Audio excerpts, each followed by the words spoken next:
안녕하세요. 남자TV 이준석입니다. 오늘은 독일 청년들이 징집을 거부한다는 내용에 대해서 한번 얘기를 해보려고 하는데요. 왜 징집을 거부할까? 일단은 독일은 2차 세계대전 이후로 해전국으로서 군비를 상당히 낮춰야 되는 입장이죠. 그래서 공식적으로 엄청난 군대를 운용을 하진 못하고 있고, 일본 역시 마찬가지로 지금 자위대라고 있긴 하지만 그것은 다른 국가를 침략하지는 못하는 그런 형식으로 지금 군대가 설립되어 있죠. 우리나라는 1950년 이제 북괴들과 전쟁을 한 탓에 우리나라 젊은 청년들이 지금까지 징집 대상이 되고 있는데요. 어떻게 보면은 좀 신기하긴 합니다. 청년들이 들고 일어나지 않을 정도로 계속 군 복무 기간을 줄여오면서 그게 유지되어 왔던 탓인지 정확하게 알 수는 없으나 당연히 갑자기 징집을 하게 된 독일과는 좀 다른 면이 있는 것 같습니다. 독일이라든지 유럽 사회에서 징집을 지금 하게 된 배경으로는 당연히 러시아와 우크라이나의 전쟁 때문이죠. 결국에는 우크라이나가 서양 세계와 조금 더 가깝게 지나면서 러시아가 그에 대한 불안감을 느낀 것인데요. 그래서 일단은 선제적으로 크림 반도를 점령하고 그리고 더욱더 서부 전선으로 군대를 끌고 온 것이었죠. 지금 상태로는 사실 소강 상태라고 보는 것이 맞죠. 이러지도 저러지도 못하고 있는 상황인데 당연히 우크라이나 입장에서도 우리가 점령당한 채로 끝난다.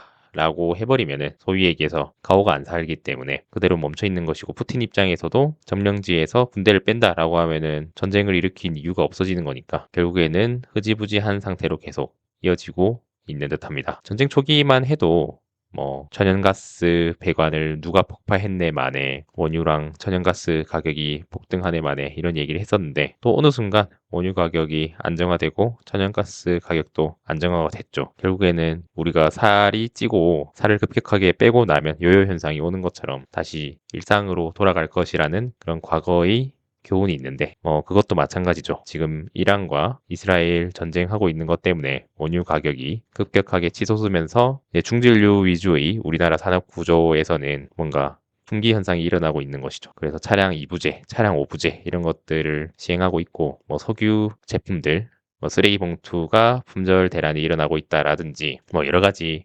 주사기가 없다 이런 얘기도 하고 있었고요. 또 어떤 데는 그런 의료용품들을 사재기를 해서 시세 차익을 보고 있다 이런 얘기도 하고 있는데요. 결국엔 이것도 다 언제 될지 모르겠지만 안정화가 될 거라고는 생각을 하고 있습니다.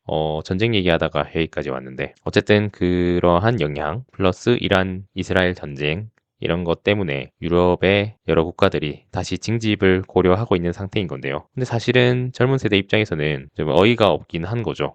아니, 징집을 하면 당장 내 청춘과 시간과 에너지와 노력, 돈, 커리어 모든 것이 끊기게 되는 거잖아요. 사실 저만 해도 37개월 동안 군 복무를 했다는 것에 대해서 좀 의아하긴 한 게, 군대를 안 간 동기들 혹은 다른 성별의 동기들은 그 사이에 엄청난 경험치를 획득하고 혹은 소득을 획득을 했죠. 소득도 몇 배씩 차이가 나기도 하고요. 근데 37개월이라는 긴 시간을 어쨌든 빼앗고, 거기다가 남자들 같은 경우에는 예비군을 빼야 되잖아요. 그러면 예비군을 빼면 그 뺀 휴일은 누가 보상을 또 해주는 건가요? 결국에는 독일 청년들이 아니 점령되면 되지 이런 마인드가 합리적인 판단이라고 생각이 됩니다. 그리고 이제 그 젊은 남성들 이외의 모든 집단은 그걸로 인해서 이득을 보는 입장이잖아요. 예를 들면은 좀 나이가 드신 분들 혹은 아니면 다른 성별들, 이런 사람들은 지금 이 체제를 유지하는 것이 오히려 더 이득이라는 얘기죠. 결국에는 고구려의 사례를 보면 알겠지만은 고구려 연개 소문의 아들들이 다 균열이 되는 바람에 당나라에게 고구려가 멸망을 당한 것이죠. 연개 소문의 세 아들 중에 어쨌든 두 아들이었나요? 도망을 가기도 하고 당나라에 성문을 열어주기도 하고, 그리고 당나라에서 엄청 호위호식하면서 살았잖아요. 그리고 거기 유민들도 사실 어떻게 보면 전쟁 나는 것보다 평화가 더 중요하다면서요. 그러면 점령 당하면 되죠. 네, 그런 마인드가 꽤나 합리적인 판단이라는 생각이 듭니다. 그럼 이제 국가에서는 무조건적으로 탄압을 할 것이 아니라 어떻게 이것을 풀어 헤쳐 나갈 것인지를 생각을 하는 것이 중요하죠. 근데 우리나라는 어쨌든 기가 막히게 저희 때 친구들만 해도 현역으로 간 친구들은 병장 월급이 10만 원, 20만 원 정도였던 걸로 기억을 하는데, 어느 순간 병장 월급이 최저시급에 가깝게 되기도 하고, 그리고 오히려 군대 가면은 거기 안에서 돈을 안 쓰게 되는 측면이 있긴 하죠. 외출 외박이 제한되니까 놀 수도 없고 주말에 갇혀 있어야 되고 하면 뭐 상대적으로 돈을 덜 쓰는 면은 있는 것 같습니다. 그리고 PX가 세금 면제였나 뭐 정확하게는 잘 모르겠는데 좀 더 저렴하다 뭐 이런 얘기도 있었죠. 어쨌든 복무 기간을 줄이고 또 월급을 올리면서 우리나라는 그런 징집 거부 현상을 어느 정도 억제하지 않았냐라는 생각은 하고 있습니다. 그리고 북한 같은 경우에도 뭐 징집 연수가 거의 뭐 10년이다. 여자도 징집을 해서 뭐 거의 뭐 7년, 5년 뭐 이렇게 한다라고는 하는데 실제로 이제 공무원인데 군인이라고 겉으로만 세는 경우가 많다고 하죠.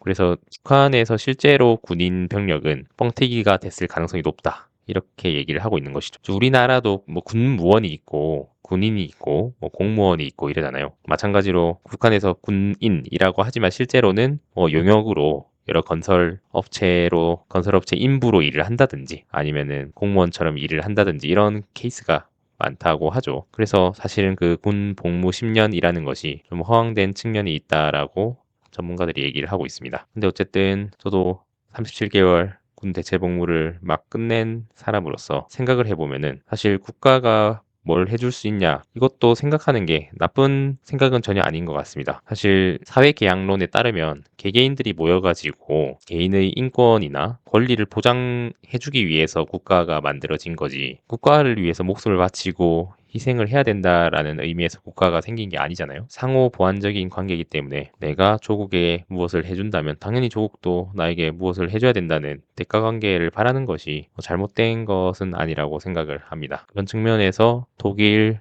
MZ 세대들의 그런 생각이 저는 오히려 더 공감이 되고 있는 바입니다. 그러니까 참 뭐 우리나라 뉴스 댓글에서도 뭐 조국이 없어지면 어떠한 대가를 받겠느냐 뭐 이런 얘기를 하시는 분도 있는데 사실 우리나라의 뭐 식민지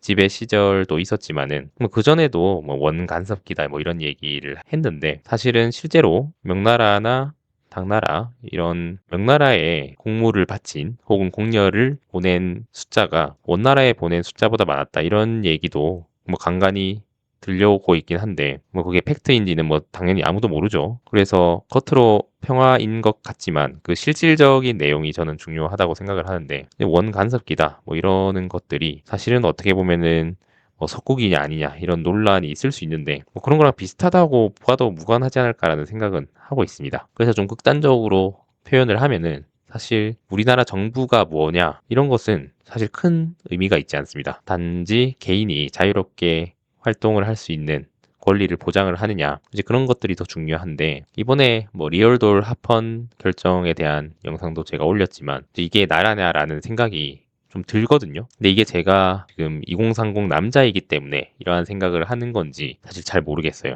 제가 늙어도 나이가 들어도 뭐 생각이 바뀔 것 같다는 느낌은 들진 않는데 이렇게 기술의 진보가 빠른데 우리 도덕 의식과 윤리 정신 세계가 따라잡질 못하고 있으니 항상 뒤처지는 게 아닌가라는 생각을 하고는 있습니다. 그래서 고리타분한 생각, 뭐 조국을 위해서 목숨을 바쳐야 된다느니 아니면은 뭐 조국이 빼앗겼을 때 어떠한 취급을 받았냐 뭐 이런 얘기를 하시는 분은 실제로 뭐 조국을 빼앗겨 보신 적이 있는지는 잘 모르겠어요. 사실 뭐 저희 할아버지께서도 뭐 일본어를 잘 하셨다고 들었는데 뭐 그때나 이때나 열심히 해서 성공할 사람 성공하고 뭐 그런 거 아니겠나요? 우리나라 같은 경우에도 뭐 적절하게 그래도 개인의 권리를 최대한 침해하지 않는 선에서 발전을 하고 있다고는 생각을 하는데 독일의 젊은 세대들도 그러한 생각을 하고 있다고 하니까 거기에 대한 저희 두서없는 재미없는 얘기를 해봤습니다. 오늘도 재미없는 영상 끝까지 봐주셔서 감사합니다. 다음에 또 뵙겠습니다.